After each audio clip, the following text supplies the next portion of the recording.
Today we're going to talk about how to select right amount of hard tubes.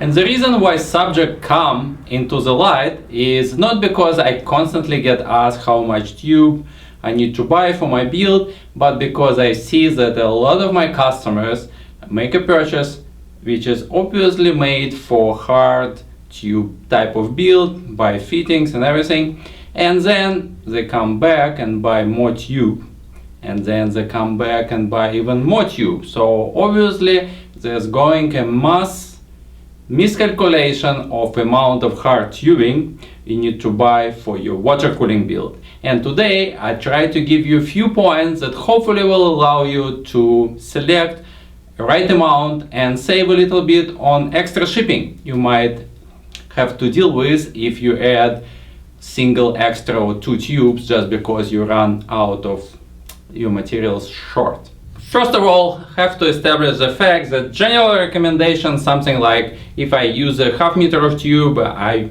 need 6 pieces, or if I decide and I'm going to use 1 meter long tubes, let's say I need 3. Unfortunately, it doesn't work like this in real life, and you need to take into consideration quite a few things to make a correct calculation. In a way, you will see similarities with selecting a length of the soft tubing, but hard tubes a little bit more additional complications exist that you need to count as well.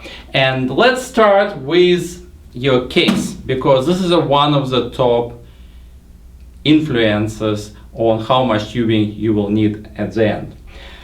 First of all, let's look if you have a full tower case like this one, or maybe you working on something smaller like micro ATX, small type of case, and obviously the size of the case will determine how much material you will need in the end, if your runs will be short or your runs will be long. Second thing that also influence number of tubing you need is what kind of style in your build you're going to pursue.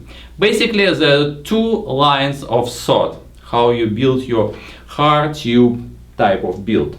One, you use absolutely minimum amount of fittings just to connect to each component, and by heating and bending tubing you make all runs strictly made out of hard tube. The second line of thought, then you only run mostly, or let's say you mostly run straight lines between your connections, but you use much larger number of fittings that take care about your bends. You use like 30, 60, 90 degree type of fittings. It makes things more expensive, but give you totally different looks.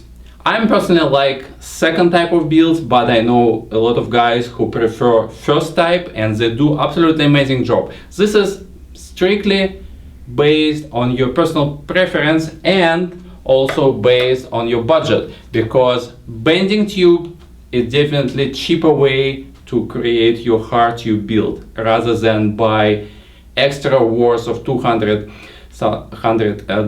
worth of fittings on top of what you don't really need if you bend the tubing. So when you establish what type of build you're going after, only then you can start calculating approximately the length you need to use in your build. And basically it's very similar to what we did for soft tubing. When you try to estimate distance between, let's say you already know your layout, hopefully, when you have your case and you see in your components, and then you see, okay, this is I run from here to there and it's approximately so much, and you run from here to there so much, and so on and so forth. So you calculate approximate distances that required for you to make a build. But unlike soft tube, when you just cut and everything works pretty well, there's a lot of waste happening with hard tubing. First of all, you can't get continuous piece of tube. Let's say with soft tube you can even buy whatever 12 or 20 feet of tube and still one piece, and you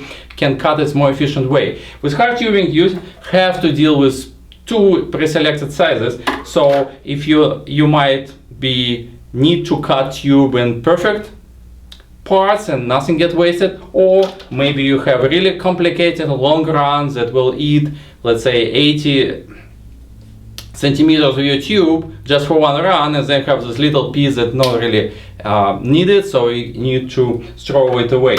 So when you calculate number of tube, you not only calculate exact length and match it with those hard tubing, make sure you calculate at least 20 or maybe even 30% for your waste. And if you run tubing that is really create a long bended runs, that sometimes you actually need whole stick just for one piece, and that you need to a little bit have some imagination try to estimate it. If you use secondary type of build when everything is straight line, then waste is much less. I would say you can only take 10-15% of extra tubing and it should be okay for you.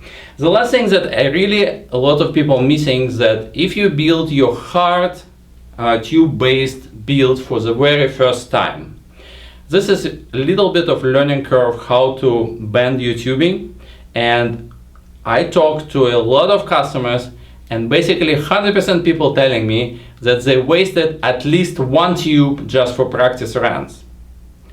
And sometimes you waste even more, and also keep in mind that you might, even when you kind of feel okay to do things, you might screwed up somewhere and then you need extra tube. So when you calculate your amount and estimate number of sticks, I strongly recommend you to grab at least one or maybe even two sticks extra. The cost is negligible comparing with what you will pay for the shipping, because especially when you take long tubing, it's weight nothing, but the box is huge. So dimensional weight and cost of shipping is absolutely ridiculous, because instead of, let's say, it's probably weighs 100 grams, but realistically box this size equivalent of shipping probably like 4 kilos, like 8 pounds of material otherwise, just because its box is very big.